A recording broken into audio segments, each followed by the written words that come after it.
તેમાં અત્યારે ખુશીનો માહોલ જોવા મળી રહ્યો છે અને ગર્વ અનુભવી રહ્યા છે। ત્યારે જમ્મુ કાશ્મીરના પહલગામમાં થયેલા આતંકી હુમલામાં 26 લોકોના મોત નીપજ્યા હતા।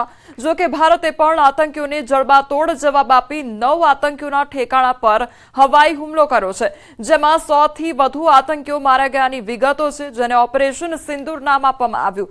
ત્યારે નવસારી શહેરના દેવેશ્વર મહાદેવ મંદિરમાં ઓપરેશન સિંદૂરનું અક્ષત તેમજ ફૂલોથી સજાવટ કરવામાં આવી છે અને પહેલગામમાં મહિલાઓના આંસુને પ્રદર્શિત કરતી લાગણીસભર રંગોળી પણ દોરવામાં આવી છે। આ મંદિરના સંચાલકો દ્વારા મંદિરે આવતા દર્શનાર્થીઓમાં રાષ્ટ્રભક્તિ ઉજાગર કરવાનો ભગીરથ પ્રયાસ કરવામાં આવ્યો છે।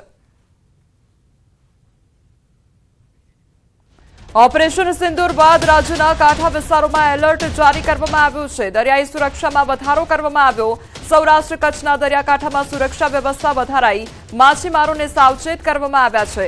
શંકાસ્પદ ગતિવિધિ જોવા મળે તો તુરંત સુરક્ષા એજન્સીઓને જાણ કરવા માટે સૂચના પણ આપવામાં આવી છે। કેટલાક વિસ્તારોમાં માછીમારોને દરિયો ન ખેડવા માટેની પણ સૂચના આપવામાં આવી છે। Rajkot range, Junagadh range, border range તેમજ ભાવનગર રેન્જમાં એલર્ટ જારી કરવામાં આવ્યું છે। ગુજરાતના મહત્વના મંદિરોની સુરક્ષા વ્યવસ્થા પણ વધારી દેવામાં આવી છે। તો જે પ્રમાણે ભારત અને પાકિસ્તાન વચ્ચે તણાવભરી પરિસ્થિતિ જોવા મળી રહી છે, ત્યારે ગુજરાત રાજ્યમાં જે સરહદીય વિસ્તારો છે ત્યાં આગળ એલર્ટ જારી કરવામાં આવ્યું છે। બીજી તરફ જે માછીમારો છે તેમને દરિયો ન ખેડવા માટે સૂચના આપવામાં આવી છે અને કોઈપણ શંકાસ્પદ ગતિવિધિ જણાય તો તરત જ સુરક્ષા એજન્સીઓને જાણ કરવા માટે અપીલ પણ કરવામાં આવી છે। પહલગામ આતંકી હુમલાનો ભારતે બદલો લીધો છે, ત્યારે ભારતે પાકિસ્તાન પર એર સ્ટ્રાઇક કરી અનેક આતંકીઓને મોતને ઘાટ ઉતાર્યા છે।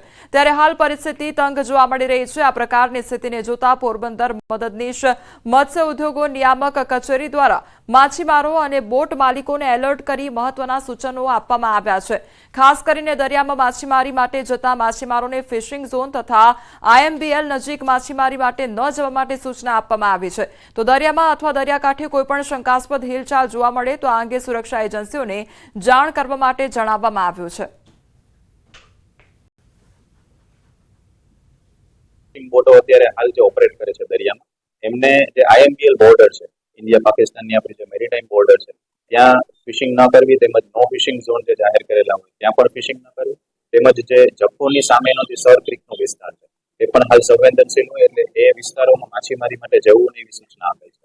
વધુમાં જે માછીમારી ફિશિંગ બોટો દરિયામાં છે તેઓને અથવા તો જે ફિશિંગ માટે જવાના છે તેઓને પોતાની ફિશિંગમાં જતા પહેલા તમામ દસ્તાવેજો તેમજ પોતાના ID કાર્ડ અસલ જે છે ઓરિજિનલ એ પોતાની સાથે રાખવાના। ગતરોજ રાજ્યના 19 જિલ્લામાં મોકડ્રીલ યોજાઈ હતી, જેમાં સાયરન સહિત અંધારપટ પણ કરવામાં આવ્યું હતું। યુદ્ધની પરિસ્થિતિને લઈ લોકોને જાગૃત કરવામાં આવ્યા હતા।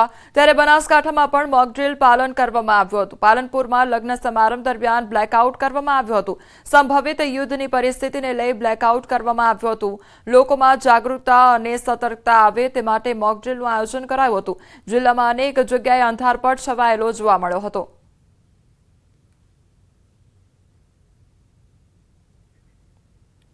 ગઈકાલે યોજાયેલ મોકડ્રીલને લઈ ગાંધીનગર ખાતે પ્રેસ કોન્ફરન્સ યોજાઈ હતી। આ દરમિયાન જયંતિ રવિએ મોકડ્રીલ અંગે માહિતી આપી હતી। તેમણે જણાવ્યું હતું કે તમામ જિલ્લાના કલેક્ટરો સાથે મીટિંગ કરવામાં આવી હતી। તમામ જિલ્લાઓમાં 7 જેટલી એક્સરસાઇઝ કરવામાં આવી છે, જેમાં સર્ચ અને ખોજ ઓપરેશન તેમજ હોસ્પિટલ્સમાં લઈ જવા જેવી એક્સરસાઇઝ કરાવવામાં આવી હતી। તો આ તરફ પ્રભારી મંત્રીઓને પોતપોતાના જિલ્લામાં જવા માટે કહેવામાં આવ્યું નથી। આગામી 24 કલાક તમામ જિલ્લાના કલેક્ટરોને કંટ્રોલ રૂમ ચાલુ રાખવા માટે કહેવામાં આવ્યું છે।